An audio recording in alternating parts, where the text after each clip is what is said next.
महाभारत में दुर्योधन ही एक ऐसा व्यक्ति था जिसने अहंकार में चूर होकर अपने प्राण गंवा दिए थे। यदि वह अपने आप को सर्वोपरि न समझता तो उसका ऐसा हास्य न होता। उसके कारण पूरे कौरव वंश का नाश हो गया था। लेकिन क्या आपको यह पता है कि दुर्योधन की मृत्यु के बाद उसकी धर्मपत्नी भानुमति का क्या हुआ? आइए जानते हैं इस वीडियो में।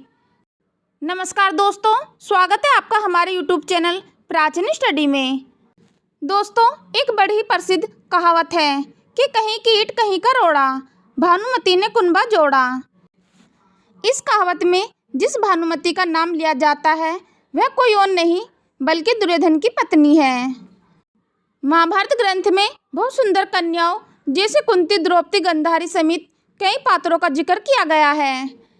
लेकिन इन्हीं में से दुर्योधन की पत्नी भानुमति के बारे में काफ़ी कम जिक्र किया गया है।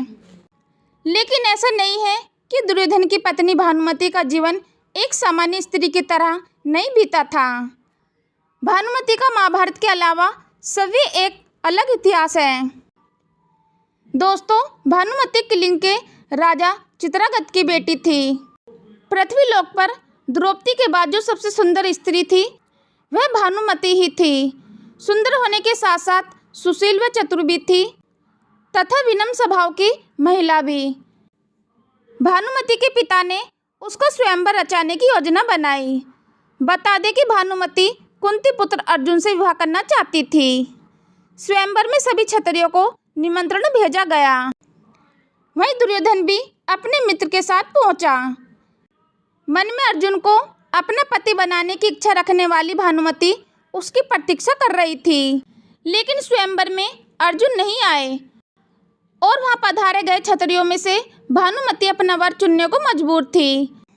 कहते हैं कि जब राजकुमारी भानुमति हाथ में माला लेकर अपनी दासियों के साथ दरबार में आई और एक एक करके सभी राजाओं के पास से गुजरी, जब दुर्योधन के सामने पहुंची तो वह दुर्योधन के सामने से निकल गई, जिस पर दुर्योधन क्रोधित हो गया तथा भानुमति के हाथ में से माला जबरदस्ती अपने गले में डलवा ली। यह सब देखकर सभी राजाओं ने अपनी अपनी तलवार निकाल ली। ऐसे हालात में दुर्योधन ने भानुमति का हाथ पकड़ा और वह उसे महल से जबरदस्ती उठा लाया। भानुमति किसी भी सूरत में उस अहंकारी दुर्योधन से विवाह नहीं करना चाहती थी, लेकिन उसके अपहरण में दुर्योधन के मित्र ने भी उसकी मदद की। इधर राजा चित्रगत भी अपनी बेइज्जती के कारण दुर्योधन से बेहद नाराज थे। इधर भानुमति को हस्तिनापुर लाने के बाद दुर्योधन ने उससे यह कहा कि भीष्म पितामह भी अपने भाइयों के लिए अंबिका और अंबालिका का हरण करके लाए थे। ये सब सुनने के बाद ना चाहते हुए भी मजबूरी में भानुमति ने दुर्योधन को अपना पति स्वीकार किया। समय बीतता गया। दुर्योधन और भानुमति के दो जुड़वा बच्चे हुए, जिसमें एक पुत्र था और एक पुत्री।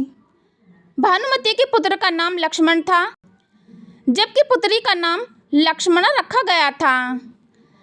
अपनी माता की तरह लक्ष्मणा भी काफ़ी सुंदर और चतुर बालिका थी।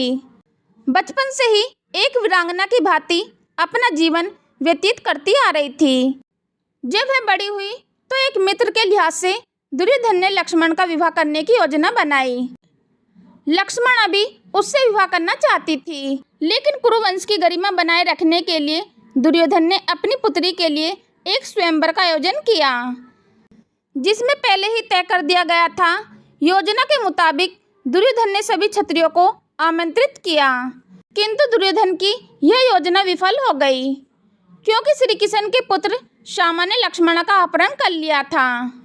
उसने लक्ष्मणा का अपहरण उसी तरह से कर लिया जिस तरह से दुर्योधन ने भानुमति का किया था, जिसके बाद क्रोध में आकर दुर्योधन ने श्यामा को कारागार में डाल दिया।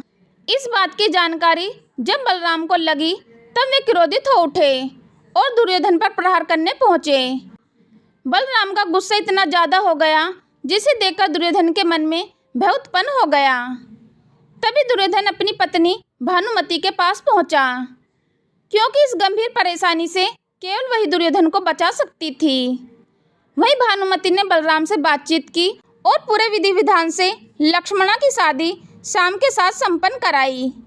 समय बीतता गया और महाभारत के पल्लेकारी युद्ध में भानुमति का पुत्र लक्ष्मण अर्जुन पुत्र अभिमन्यु से युद्ध करते हुए वीर गति को प्राप्त हो गया था। युद्ध के अंत में दुर्योधन भीम के हाथों मारा गया। जब युद्ध खत्म हो गया और सब कुछ धीरे धीरे सामान्य रूप से अपनाने लगे, तब भानुमति ने कुछ ऐसा किया कि वह इतिहास बन गया। दरअसल युद्ध का अंत होने के बाद समाप्ति के कुछ समय बाद भानुमति ने अर्जुन से पुनर्विवाह करने की जाहिर की। उस समय ऐसा नियम था कि विवाह करने से दो पक्षों के बीच की लड़ाई समाप्त समझी जाती थी।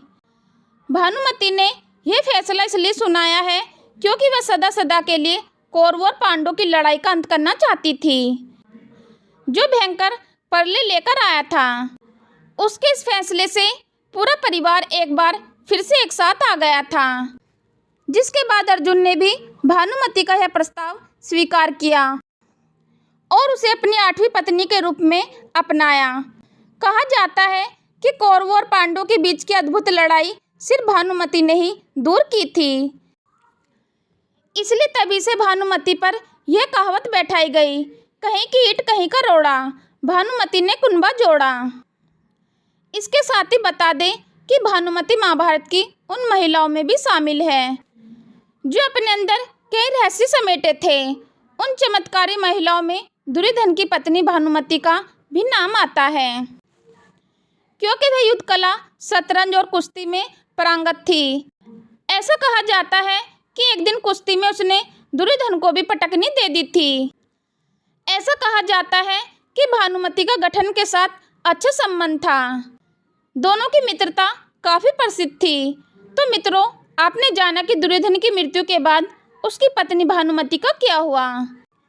यदि आपको पहले से इस बात की जानकारी थी तो हमें नीचे कमेंट बॉक्स में ज़रूर बताएं। यदि वीडियो अच्छी लगी है तो वीडियो को लाइक करें, शेयर करें। चैनल पर पहली बार आए तो चैनल को सब्सक्राइब करना ना भूलें। चलो तो दोस्तों, मिलते हैं फिर नेक्स्ट वीडियो में नए ज्ञान के साथ। हम लेते हैं आपसे विदा। धन्यवाद।